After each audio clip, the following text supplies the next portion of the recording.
Good morning, everyone. Grab our coffees, grab our donuts, everybody take a seat. No rush, we just turn our voices down just a little bit. There we go. Isn't this a beautiful view to sit here this morning? It's a nice little change of venue. Good morning, everyone, and welcome to the Clean Lakes 101 Science Cafe. I'm Dana Holton, our morning meteorologist at WKOW, and our station is very proud to be the media partner for these events. I'd like to welcome everyone, of course, who is here in person today, as well as so many folks who are joining us virtually on our Zoom webinar all over. It's a wonderful morning to be here. Everyone at home is able to snuggle up. I see a lot of nice vests and hoodies. We're starting to get to that time of year. Today's Clean Lakes 101 is about how native plants and prairies can help us improve our water quality and what goes into planning and restoring a prairie. We'll also get an update on the Seed the Need project, which is helped fund a platinum prairie north of Pheasant Branch. We are going to have time for a Q&A session at the end. And a reminder, if you are joining us virtually, be sure to utilize that Q&A function on your screen. We will get to as many questions as possible at the end of the presentation. I hope you guys have a lot of questions. I had a chance to talk to Shane beforehand, and the questions just kept popping into my head the more that he talked. So I think you're really going to enjoy what we're going to learn about today. Now, before we get started with today's talk, I would like to introduce James Ty, Clean Lakes Alliance founder and executive director, to tell us a little more about today's event sponsors and our speaker. Good morning. Good morning. Let's try that again. Good morning. Good morning.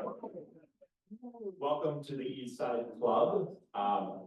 We're just delighted to be here today on this beautiful setting overlooking Lake Monona and watching the sun hit the state capitol. So again, welcome. And again, thank you, Dana. Thank you everybody for joining us in person or virtually. I'd like to start to thank our sponsors for our Clean Lakes Alliance 101 Science Cafe series. Presenting sponsor, National Guardian Life Company. Our hosting sponsor, the East Side Club. Supporting sponsors, Johnson Financial Group, Alliant Energy, Perkins Coie, and Healthy Properties. Also our production partners, UW Nelson Institute and Environmental Studies, and UW Extension. As Dana said, we're happy to have WKOW as our media sponsor. A few quick announcements. Coming up on Thursday, October 17th, is an Imagine a Day Without Water. This is a national day talking about the importance of water throughout our community and the world. We're asking all of you to think of the ways you rely on water for your daily life, whether it was the coffee this morning, maybe use the loo before you arrived, looking at the lakes, your morning water, even things like donuts need water to be made. Thank you to the Green Bush for those donuts this morning. Also things maybe later in the afternoon, like going to the Union or having some fresh corn. Our life could not be possible without water.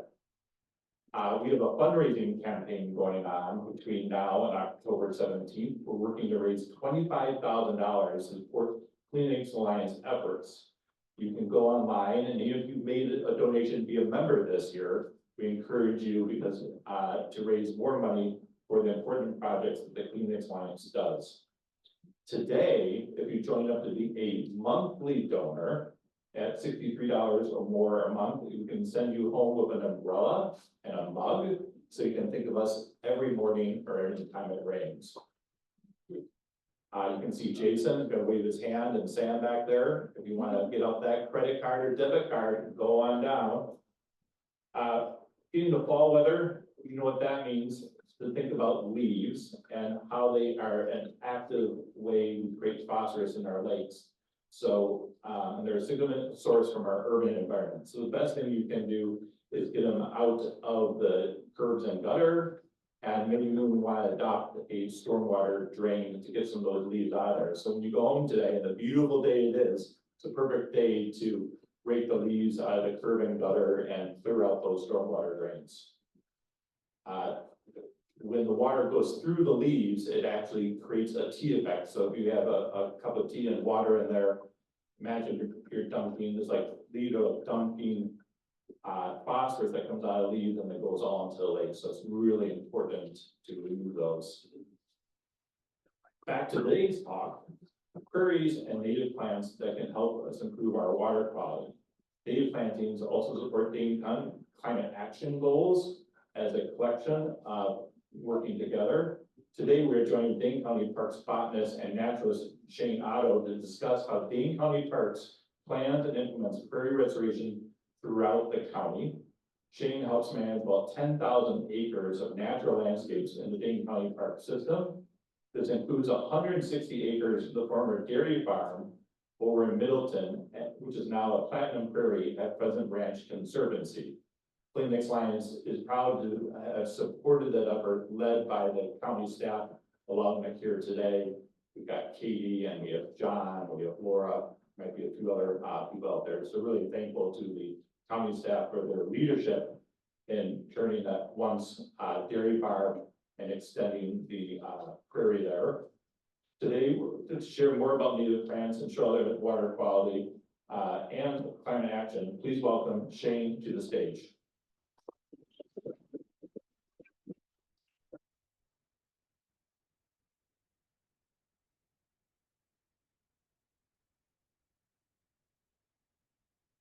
First of all, thank you very much, James, for the wonderful warm welcome here at the East Side Club. All the staff from King Lakes Alliance, thank you very much for putting this together today, and thanks for inviting me to share it.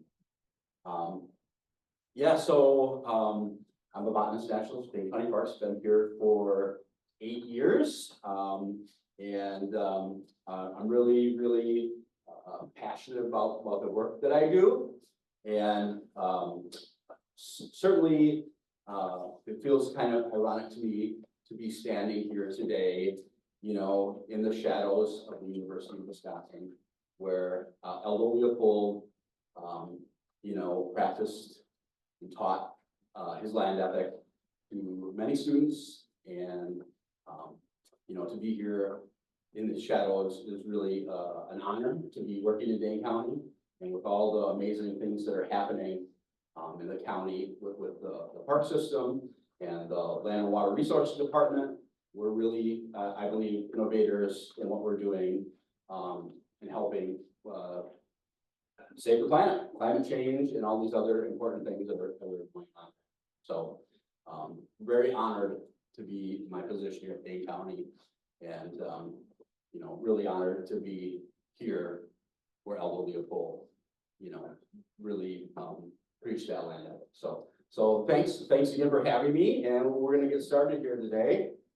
We're going to talk about what goes into the process of planting a prairie and how we maintain it, and then we're going to talk a little bit about the acre restoration and the platinum prairie as well. So why do we restore the land?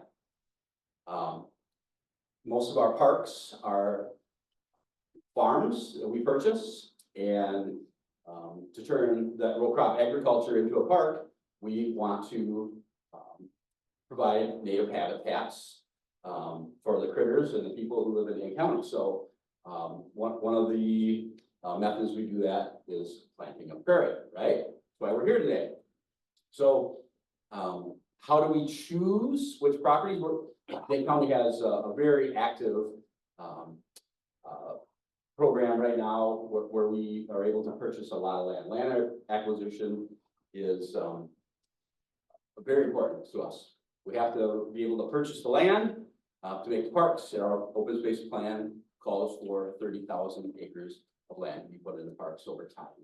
So there's a backlog of our parks that are in row crop agriculture. So how do we choose which ones we're going to plant in the prairie? Well, there's several factors that come into play here. One is erodibility of soils. Another is where is it in the watershed? And also the productivity of the land, right? So if we purchase a farm that is on sand ground and the soil is not very productive, you know, we want to convert that to something that's more useful than agricultural ground. So those are the reasons or the ways that we determine how to prioritize our restoration. But you know, there's more to it than that, right? The habitat that is created by planting prairies benefits many species. We're talking about things from tiny microscopic insects all the way to butterflies to grassland birds and creatures like badgers and white-tailed deer live in those prairies as well. So as many of you know, southern Wisconsin used to be pretty much primarily prairies and oak savanna habitats along with all the wetlands that we have here. So we're primarily focused on those native habitats and recreating those. But what we're understanding in the Parks Department is that it's not just about the habitats and the critters, it's also about the people. It's also about the people, and without the people and the sense of community that we have here in Dane County, we wouldn't be able to do the things we do. And what do I mean by that? I mean that we have 3,000 volunteers that put in 60,000 hours of service every year, building that community, and those relationships are important ways to help us manage our land. We have 19 friends groups at the parks system as well, and those friend groups also help us manage our lands. Excuse me. We also employ 3 Operation Fresh Start crews. I don't know if everyone is familiar with Operation Fresh Start, but they are a organization that works with inner city youth to help them get their diplomas and be employable in the community.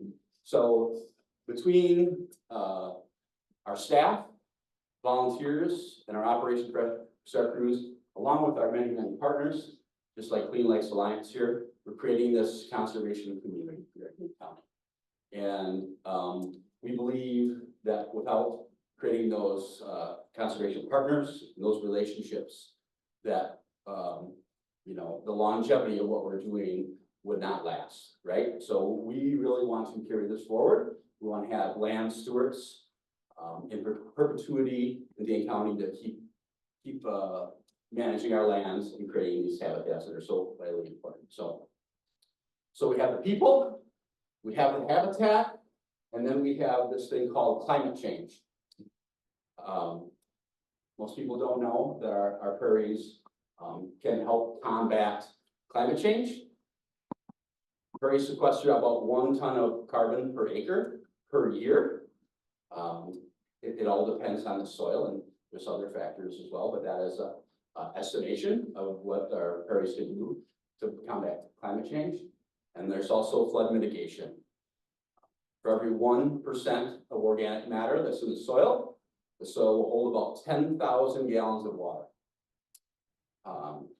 So when we have these catastrophic downpours, the root system in that prairie will help infiltrate the water into the soil and stop it from running off right into our streams and lakes, and you know, putting things like phosphorus and nitrogen right into the water system. So soil can hold various amounts, again, of organic matter, but most of the agricultural land that we're converting to prairie in our park system is about 1.5 to 2% organic matter.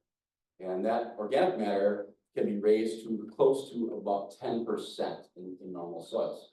So that's 100,000 gallons of water that we can be holding in our soils to help mitigate those floods. So we're sequestering carbon and we're helping mitigate our floods, right? So this is all important stuff, right? We're helping build community. We're helping, cure some of the planet's problems, and we're creating habitat for the critters that we want to see. Imperial critters like rusty patch bumblebee, bees, and monarch butterflies that you see here. All right, so we're gonna move into a little bit how we actually plan the planting of the prairie. We've determined how and why we're gonna choose a property. Now we gotta implement a plan to recreate that prairie. So typically we use a 3-year soil prep program with a corn bean rotation, and that is Roundup Ready corn and beans to help manage the weeds for 3 years and help clean the slate for that prairie to take a foothold. So the picture is kind of ironic here. There's no prairie in that picture. It's a cornfield. So the best laid plans of mice and men sometimes don't work together. That prairie had been planted by our staff, and our cooperative farmer made a mistake and came and planted corn afterwards. So we have a problem here. We have to be flexible with these things. So we decided to put a plan together to make up for the plan that was botched here. And what did we do? Well, corn is a grass, and so we decided we're just going to mow that grass. We're going to mow that grass, and just like they never planted it there, and it worked. So being flexible, whether it's someone planting corn in your prairie or spilling herbicide on your field or whatever it may be, that is very important when it comes to growing in a prairie. We need to be very flexible with how we manage that growing time, okay? Many things can happen, and expect the unexpected as well. So yeah, it's a process to plant a prairie. Pick the land, go through the seed bed prep process, and then we have to get the seeds, right? Prairie seed is very expensive seed. Some of the seeds cost $1,500 a pound. Some of them cost $45 a pound. So, we don't have a very large seed budget in our program, so we have to go out and collect a lot of that seed or raise the funds like Clean Lakes Alliance and the Friends of Pheasant Branch helped us do at the acre property. So we have a very large seed collection program at Dane County Parks. Like I said, 3,700 volunteers, putting in 60,000 hours a year, and a big part of that is seed collections. Right now, as we speak, we have 2 crews out working volunteer collection days, one at Holy Bosom and one at Swamp Lovers Preserve. So they'll be collecting seeds. They'll go to our seed shed, get clean, hammered clean, and then weighed out to prepare our prairie plantings as well. So how do we determine what seeds we put where? That is all based on soil types, okay?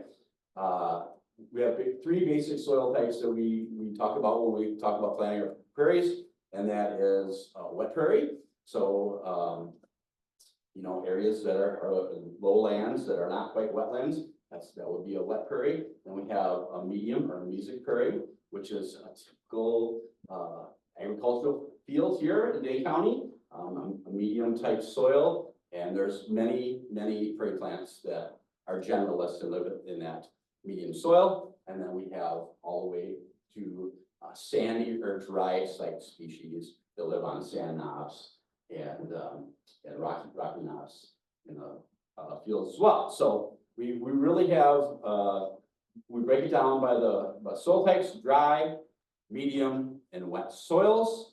And we try to target seeds that we collect for those different soil types. Okay?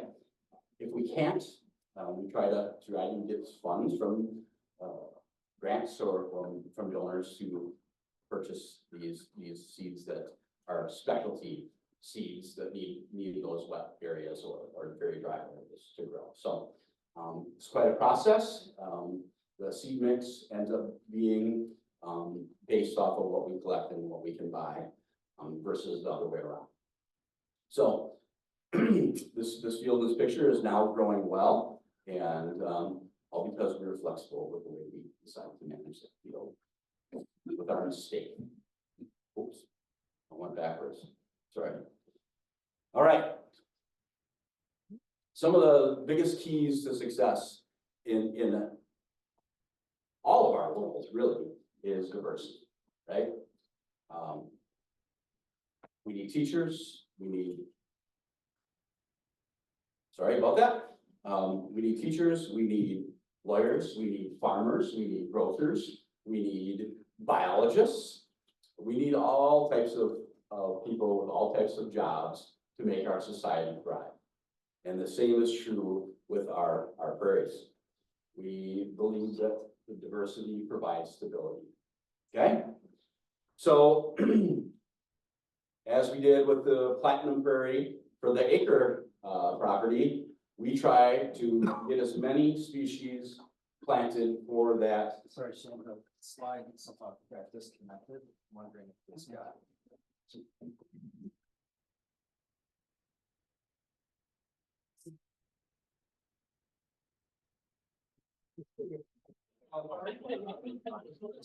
While we're waiting for the technical glitch to be fixed, I just want to let everybody know that compliments of one of our former community board members, Lyle Updike. There's some seed packets on your tables, and if anyone has some space that they were interested in trying to get some additional native plants growing on their properties, there's actually quite a bit of seeds in each of those packets, probably cover a pretty large area. And there's little descriptions of the two varieties of native plants that are contained in those packets. We can make more, so you know, stop by and see me afterwards if, for instance, the seed packets disappear from your table. We do encourage you to take them. Don't feel the need to fight over them. We do have more, as I mentioned, back at the office, and we can make additional packets. We just didn't have time before this session here. So just come find me and I'll grab your information, and we'll try to get you those.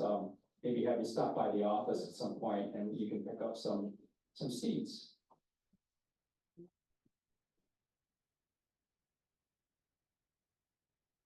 And why don't we, I know Shane hasn't quite finished his presentation, but he has gone through a number of slides and shared a lot of good information.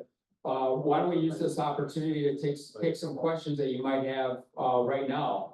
I know we don't typically do this before the presentation is over, but you might have questions. Gotta be flexible. And please speak loud. Please speak loud. Maybe stand and speak loud so we can hear you, and then I'll keep the microphone. Yeah, we'll see how it goes. I was curious about the use of Roundup. And can you repeat the question? That's pretty dangerous stuff. Will you restate again, please? Yes, that's a good question. Can you repeat the question? Oh, I'm sorry. What about the use of Roundup? You said that's dangerous stuff. So, you know, our modern farming techniques, you know, they manage their weeds with chemicals these days. And I actually was an organic farmer for a while. So I do not, you know, condone the use of chemicals. I know it's an important part of farmers' jobs, but we also understand, you know, that there might be some hazards related to those chemicals.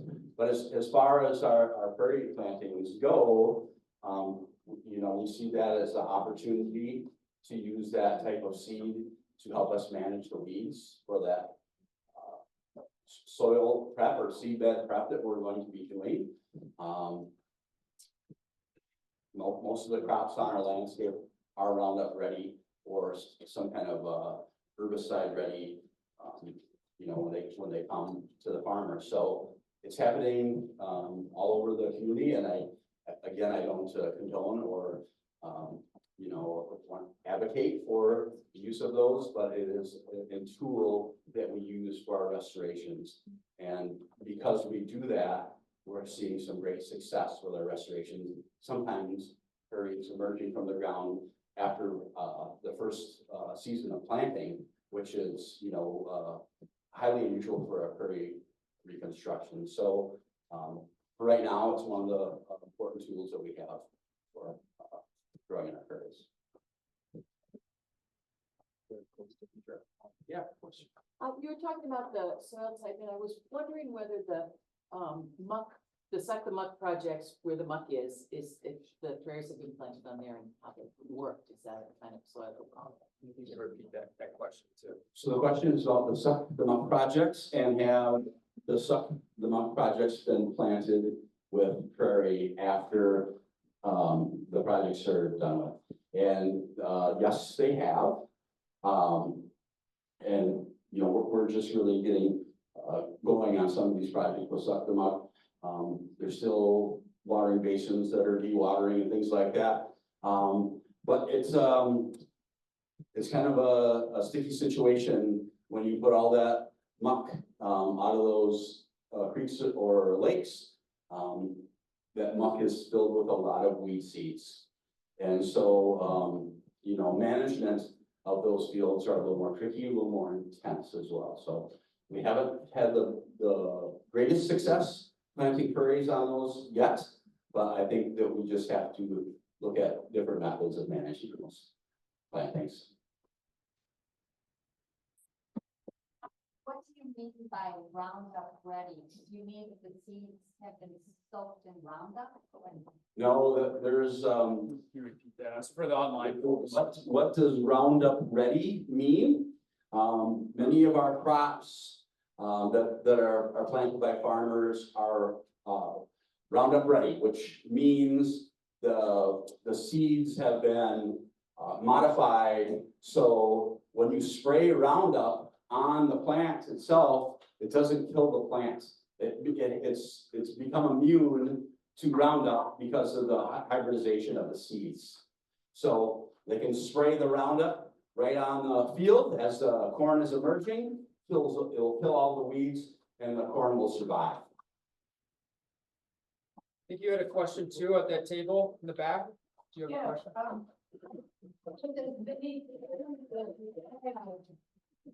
Can you have prescribed prairie burn litter for prairie litter? Yeah, the question is, do we have prescribed burns to take care of the prairie litter? Is that right? Yeah. In my opinion, prescribed fire is the most important management tool that we have on the landscape.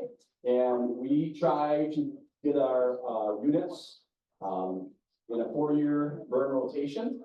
Sometimes sooner than that if we think they really need it. So yeah, prescribed burning is very important, and we'll see that coming up. That usually in the 3rd year of the prairie's growth, we'll try to conduct our first prairie burn. Yeah, I had my own question. I was interested to hear about the increase in organic matter as prairies get established, and how maybe the soils were prior to the prairie establishment were like maybe 1.5% to 2%. I think you said organic content, and with each additional 1% increase, you get an additional 10,000 gallons of water storage. And you can maybe get up to 10%. How long does that take?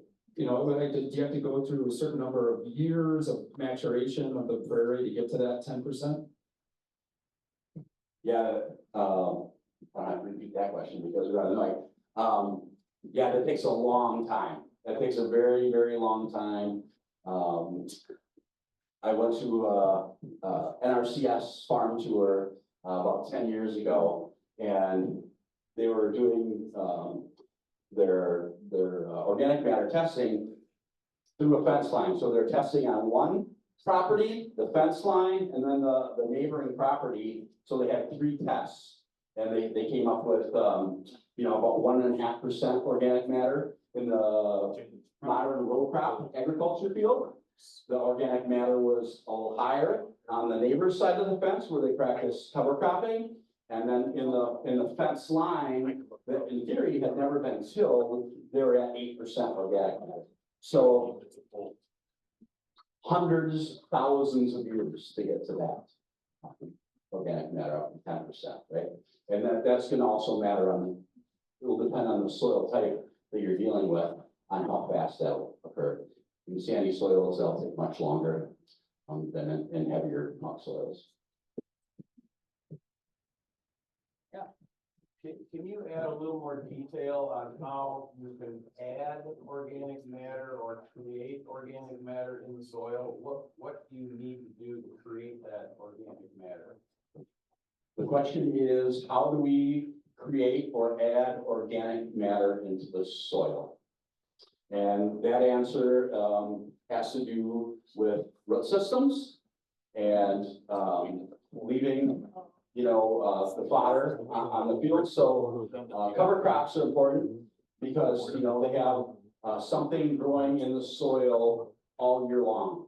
A farmer will harvest his crop, plant a cover crop, and there's something growing in that soil to put organic matter back the roots for those plants. So that's basically where the organic matter is coming from in the prairie, is this extensive mat of roots that has been created. So some of the roots in the prairie feed into the soil, and every year those roots are sloughing off, dying, and creating that organic matter. Does that answer your question, sir?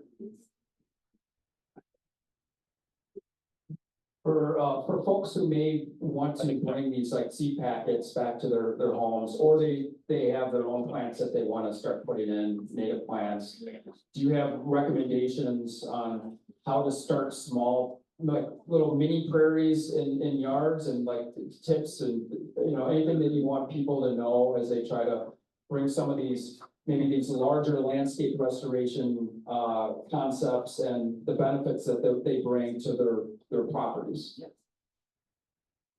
Again, seed bed prep is one of the most important things that you have to deal with. If you just throw the seeds on your bluegrass lawn, it's going to take a while for those seeds to grow. You need to reduce the competition to get those prairie plants to grow.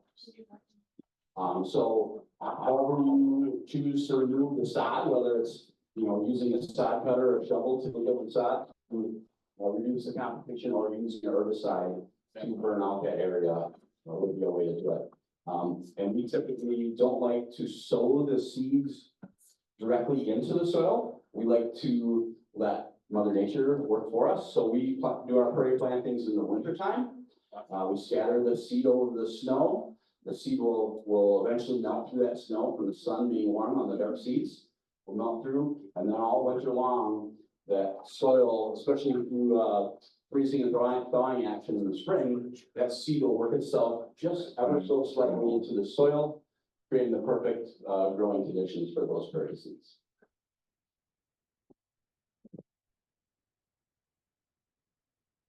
Question? I see prairie plantings on terraces, the area I live in, and they really bother me a lot because they get too high. And we've had issues with being able to see in corners, you know, oncoming traffic. And maybe the county could look at suggesting to people certain types of plants that might be useful for terraces, as opposed to the really high things that many people are planting. Yeah, the question is, some of these prairie plants are being planted in urban areas, and they might cause visual impediments to people who are driving their vehicles and so on. And, you know, I can't do anything about, you know, what plants people are planting, but there certainly is a variety of heights in the prairie species that we have out there. And, certainly would recommend that the people don't do anything to, block the view. But there are plenty of prairie plants that are low growing and can have, no impacts in these areas. I don't know who you would contact, that would be the highway department or the city, depending on where those plantings would be. Are we back and ready to go? All right.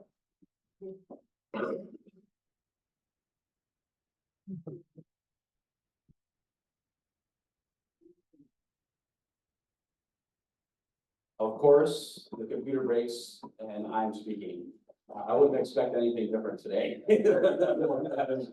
That is the way things go for me with technology, but I'll try to get us back on track with the diversity. And we talked about high diversity plantings. We talked about how important it is for all these species to create their niche in that prairie, take up the space so the weeds can't take a foothold. And basically, our prairies with the high diversity plantings are going to be our weed management for us. There's a group in Kansas who has stopped doing weed management, and all they do is collect seed because they believe that the diversity of their plantings is more important than managing seeds. That's a really interesting take on prairies and weed management, right? We haven't gone that far yet, but we believe in this high diversity plantings, and of course, the platinum prairie that we have out of the acre property consists of the roots go down and there's very little above ground matter. There are some annuals, biennials, and pioneer species. They're going to pop up in that prairie the first couple of years. Species like black-eyed Susan and yarrow. So for that first year, it's important that we make sure the sunlight gets down to those baby prairie plants out there. So we typically mow our prairies 3 times a year, depending on the moisture regimes for the season and the weed growth or the plant growth. We want to make sure these seeds see the light of day, right? So to mow or not mow, that is the question, right? When do you do it? Well, this is actually out on the acre property, and this was very early on in the year, somewhere in May, sometime around May. And you see the picture on the left here, that is mustard. And we decided, well, what's going to happen when this mustard all goes to seed? That will not be good. So we had our cooperative farmer go in and mow that prairie immediately to get rid of that seed source. The plant is flowering, it's perfect timing to kill the annual plant. It's not going to regrow. So we need to be actively monitoring our prairie plantings for more flexibility. Again, we might have to do things that are not in that plan that we're talking about. And then the other slide is on the right. That prairie has some year two. Year 2 of the prairie, you might see some really good things happening. Typically, you start to see good things happening. The black-eyed Susans will be blooming. The yarrow will be up. Canada wild rye, which is another species we talk about as a cover crop. A lot of these species will flourish in those first few years, and they'll be gone. Maybe be gone forever. You might not see them for a long time, or after a burn, we might re-stimulate some of those plants. But we call them pioneers for a reason. And they're there to help stabilize the soil and protect the prairie plants that are going to be coming in after that. Some of the climactic species like the blazing stars and the silphiums that are going to be long-lived, 25 or 30 years. Some of the perennial plants will be living in that prairie. So the prairie that is shown there looks in really good shape to me. A lot of native plants, and so we're not even going to mow this planting year 2. This one looks a little different. A little bit of yarrow growing there, but lots of mare's tail. This is, I would say, what a typical prairie is going to look like in year 2. Starting to get some good things coming, but it's still not quite as nice as we would like to see it. There's still a lot of weed competition, and we're gonna get in there and we're gonna mow that prairie. Here comes the burn. So hopefully we get a good year or two of growth. And if we're able to do that without having to mow that prairie, we're gonna be set up for a year 3 burn. And I like to call those burns seed release burns. These burns will help remove all the duff from the prairie, really get that sunlight penetrating right onto the soil. Those species that have been driving their roots down for the last 2 years are now going to see the light of day, and they're gonna start to emerge from the ground. The black-eyed Susans and the yarrows will start to disappear. The asters and coneflowers will start to show themselves. Species like rattlesnake master will start to flourish in these plantings after our first prairie burn. This is really when we see the height of the prairie is right after a prairie burn. We're cycling nutrients. And we're really those prairie plants see the light of day, which is very, very important. The platinum prairie. This is actually a Camrock park. It's one of the first plantings that we did when I got to Dane County. It's about an 8-acre planting, and that pictures, or both those pictures, are in year 1 of the prairie planting. You can see in the picture on the left, there's actually prairie smoke growing there. Prairie smoke is not a species we see very often in our prairie plantings, and we have it here in the first year. We have named this prairie the horseshoe prairie because we feel it is about as lucky as you can get. You know, I don't know why this happened, but what happened really worked well. In these pictures, you know, there's asters, there's the prairie smoke, quinine, and I see partridge pea, and also ironweed in those photos. So this you never know what you're gonna get sometimes, and sometimes you get lucky, and we appreciate luck very much in our field. And educate them, right? Why the platinum prairie? We already talked about this a little bit, right? All those species in these plantings are going to take up all that space. They're going to find their niche, and they're going to start to grow and really force out the weeds. The acre platinum prairie that we planted out there has way more than the 80 species that we talked about. There's at least 200 species planted in those prairies. And one of the reasons we're able to do that at the acre property is because of the different ecosystems there. The dry, sandy knobs, the wet, the basin in the bottom, and then all the medium type soil surrounding that. So to have that high diversity, we needed those ecosystems or those soil types to do that. So again, we couldn't have done that without the help of our partners and the fundraising, the efforts that were done.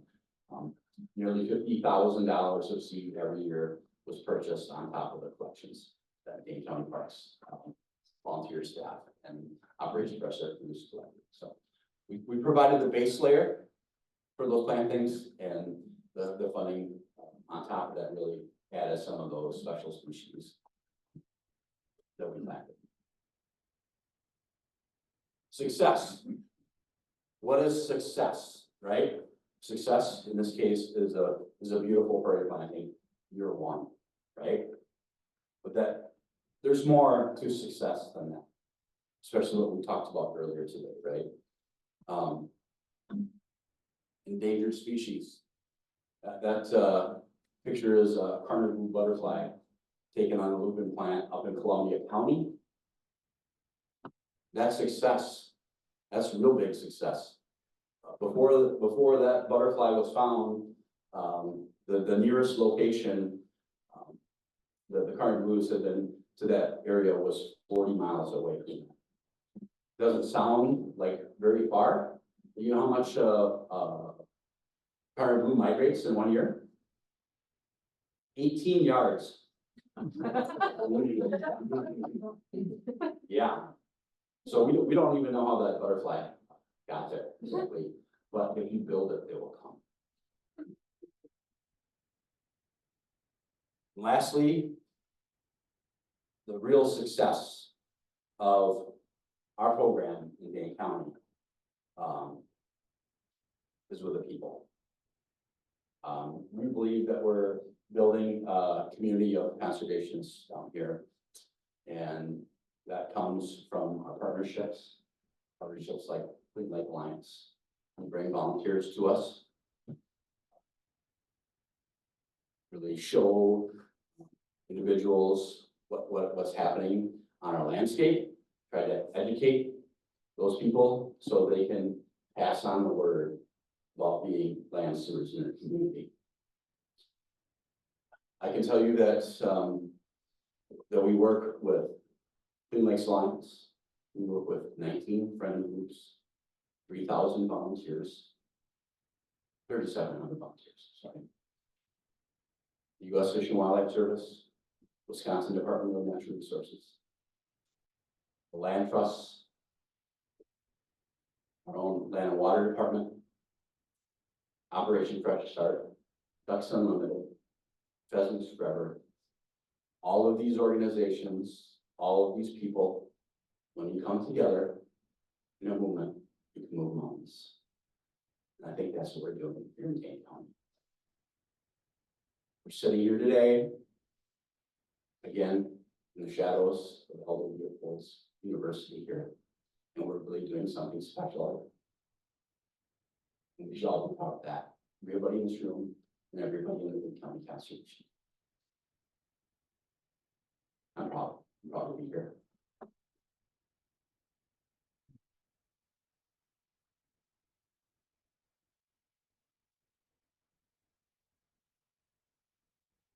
I saw the 5-minute sign a little like that.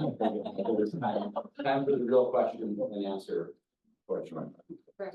As you saw earlier, we only have one microphone. So, and rather than passing it around this time, as you shout out your question, try to project, I'm gonna ask that you do repeat it. That way people at home can hear. Thank you. Questions? Yeah, go ahead. James, the Fresh Start Group. We have the alumni of that. Do you know if any of them have gone on to look for find work in conservation? Have any of the Operation Fresh Start crew members gone on to find work in conservation? Yeah. The answer is yes. Awesome. The answer is yes. Jaden Fesky was a legacy crew member of Operation Fresh Start. Came to work with us in our Naturalist program as a limited term employee, and he's an arborist with the city of Madison right now. We have a limited term employee, Nick Holden, who's working with our crew right now. As I said, in limited term status. He's going to Madison College to also hopefully become an arborist. And we just hired another individual named Marcus Johnson. He started Monday with us. He had graduated the Conservation Academy crew and is involved with a very unique partnership. And this is the first time for us. Dane County Parks is sponsoring half of his limited term appointment, and the U.S. Fish and Wildlife Service, through the Public Lands Board, is sponsoring half of his internship as well. And that could lead to a path for any type of employment for him, but we'll give him a leg up for federal employment with the Bureau of Interior, Department of Interior. So yes, the answer is yes, and we're very proud of that. That's wonderful. Other questions? Yes, go ahead. Do you have any opportunity to go into schools for elementary children, high school children, for education about prairies and the environment? The question is, do we get to go into any schools and talk to young folks about the environment? And the answer is yes, we have, gone to some of the local schools and talked with the children about the environment. But we also, have school groups come to us and they'll come out and be involved in our seed collection, events that we have. So I think this year we've had at least 3 different school groups come out. MG21, the New Country Day School, or New Century School, and the Country Day School of all been out working with us. Other questions? Oh, sorry. Is the county or maybe the Friends group, of Friends of Pheasant Branch Conservancy, are they, monitoring wildlife sightings in these restored areas? And if so, like what have you been seeing? Or even if you haven't, anecdotally, what have you been seeing in terms of wildlife, diversity changes in these areas? So the question is, have we been monitoring wildlife on some of these new restorations, particularly the acre property? Dane County has not been doing any official surveys on the lands. Many of the Friends Group's members are very interested in the wildlife and are doing their own citizen science, we'll call it. And the birds are coming like crazy. There are all different species of grassland birds coming to these new prairie plantings. And sometimes, you know, we have to do some management that raises some hackles about having to do that. But we're looking at short-term loss of habitat for long-term gain. But yes, they're coming. We didn't really talk a lot about our oak savanna restorations that we've been doing. Our volunteers are a big part of that as well. And the savannas are perfect habitat for red-headed woodpeckers. And, you know, you don't see too many red-headed woodpeckers around because they need a certain habitat type, and that's the oak savanna. They're aerial predators, so they need to be able to fly around the trees and do their predation, and they can't do that when the woods is full of buckthorns. So every property that we've been doing savanna work, red-headed woodpeckers are literally coming out of the woodwork. So. What year is it on the acres prairie now? Of how many years has it been? This is year 4. So all the plantings are done at acre. The first year planting had some weeds that we had to mow in it this year, but otherwise it grew on its own. The year 2 prairie planting, we did nothing to it. It looks fabulous. And the year 3 and 4 plantings were both mowed again this year, but are looking great. We look to see success. Just wondering if mow the weeds down, aren't they gonna come up faster than the wild or the flowers or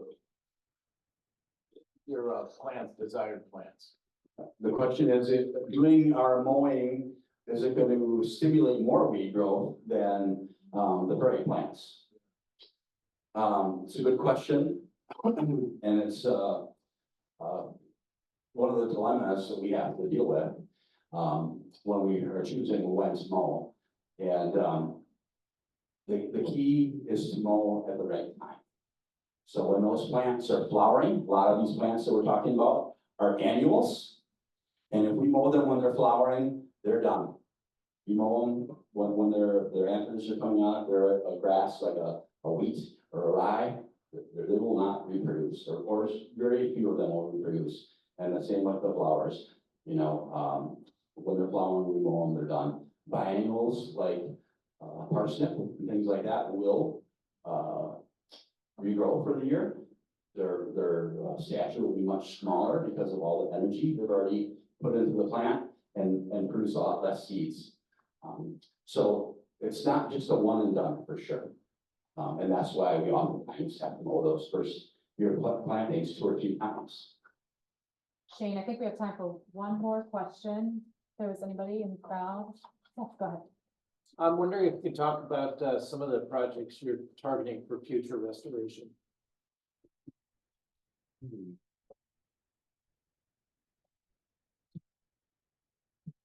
Yeah, that is a real good question. The question is, what are our future restoration projects?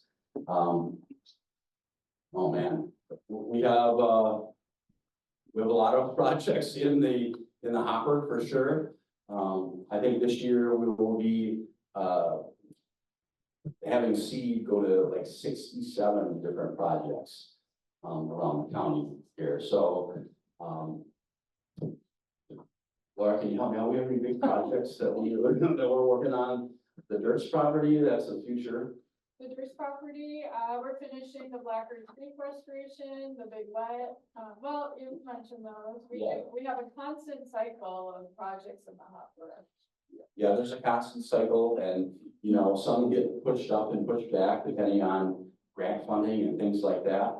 I'm sorry I don't have a great answer for you, but there's a lot of properties that are being restored right now and that will continue to.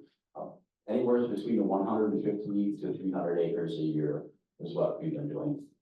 Awesome. Shane, thank you so much for your time this morning, everyone.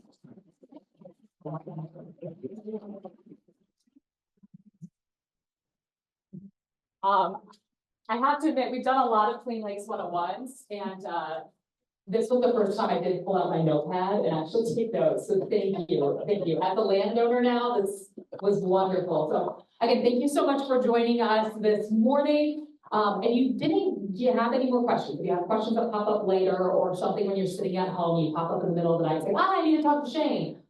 Please send Clean Lakes Alliance an email. It's info@cleanlakesalliance.org. It's all over the booklet. I'm sure you guys can find it online too. They will likely be able to get to that answer either to Shane or be able to handle it in-house. So please, if you have any questions later on, please send it on over. We'd love to be able to share any information that you're looking for. Also, this entire presentation will be available on the Clean Lakes Alliance website and on YouTube by tomorrow morning. So it's been recorded. If you want to rewatch this or if you want to share the information, my parents are going to get it, so they're going to get watched.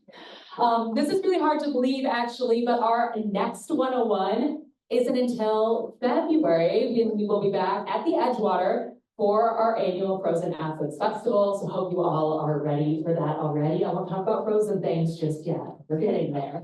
You don't want to miss it. It's going to be a lot of fun. Until then, I hope you'll have a great, great fall. And do not forget to rake for our lakes. Get outside, get your steps in, just do a little scoot and get the leaves all out of there. So again, thank you so much for joining us today. Enjoy the rest of your Wednesday, guys.